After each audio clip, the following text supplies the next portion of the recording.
Assalamualaikum warahmatullahi wabarakatuh.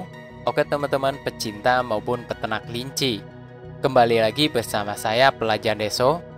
Pada kesempatan kali ini Pelajar Deso akan memberikan informasi terkait dengan kegagalan dalam beternak kelinci.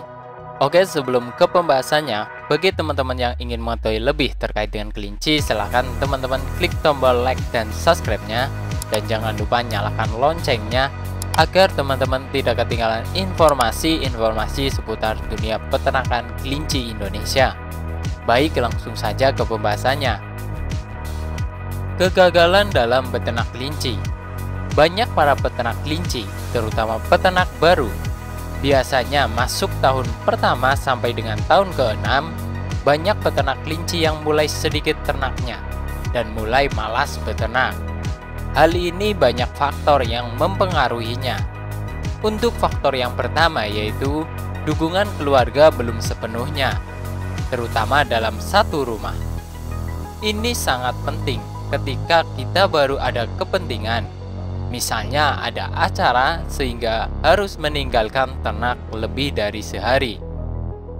Dengan dukungan keluarga, pemberian pakan kelinci tidak terjadi masalah, bisa digantikan ataupun di cover keluarga.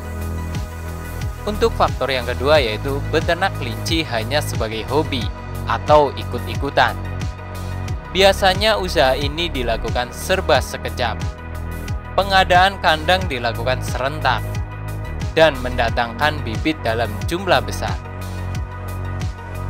Faktor selanjutnya yaitu pengetahuan tentang kelinci dan ilmu kelinci yang masih minim. Hanya sekedar tahu keuntungan dan kesuksesan beternak kelinci. Faktor selanjutnya yaitu memahami kendala pada kelinci, misalnya penyakit, kasus kehamilan, perlakuan pada anakan kelinci, kematian, dan yang lainnya.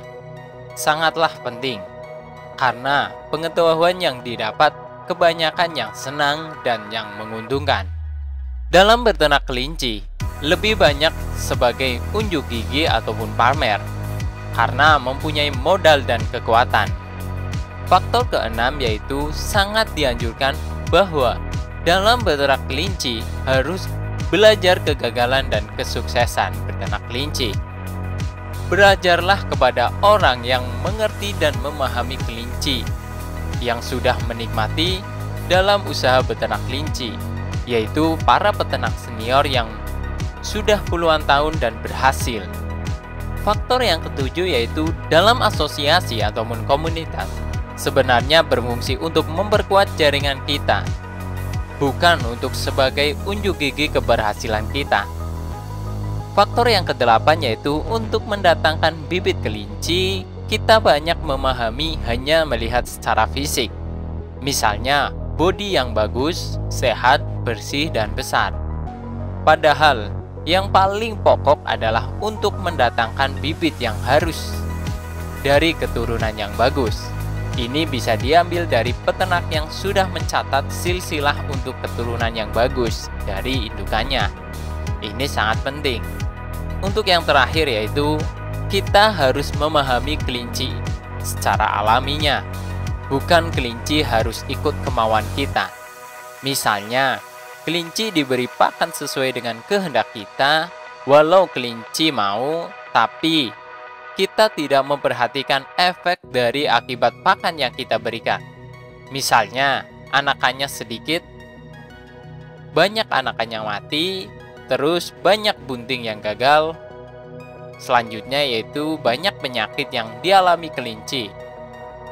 Bahkan yang lebih parah adalah kematian dan juga indukan majir ataupun tidak bisa hamil. Demikianlah informasi yang bisa saya sampaikan terkait dengan kegagalan dalam beternak kelinci, terutama faktor-faktor yang mempengaruhinya. Semoga kita dalam beternak kelinci, ternaknya semakin sukses dan semakin maju. Tentunya bisa berjalan dengan lancar. Sekian dari saya. Wassalamualaikum warahmatullahi wabarakatuh.